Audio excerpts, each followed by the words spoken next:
Il progettista comunale è già al lavoro. Il suggestivo Viale dei Pini a San Leone ad Agrigento sarà entro l'anno un Viale dei Pini senza pini. È una delle arterie più belle della città, zona residenziale dove fanno capolina villini, ville e villoni. Una zona resa appetibile e prestigiosa dal punto di vista immobiliare proprio per il fascino del suo viale alberato.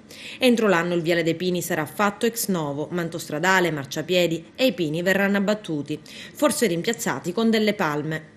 Una scelta criticata da molti, forse drastica, ma ad oggi per il comune è l'unica soluzione definitiva. Perché i decantati pini sono tanto belli quanto dannosi. Le radici troppo invasive hanno distrutto il manto stradale, infatti il comune ha dovuto vietare il transito veicolare per i mezzi a due ruote. Ma le radici si sono fatte strada anche tra i marciapiedi e i muri di cinta delle ville fino ad arrivare alle casse comunali. Perché il proprietario di una delle ville del Viale dei Pini è riuscito a farsi risarcire per i danni provocati dagli alberi ben 16.000 euro.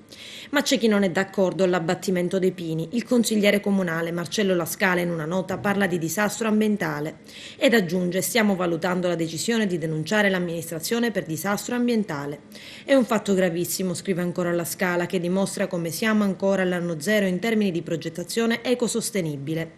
In Europa le politiche di contrasto all'inquinamento si mettono in pratica piantando alberi. Ad Agrigento invece, conclude il consigliere Lascala, si tagliano decine di pini mentre si collocano vasetti con piante grasse nel centro storico.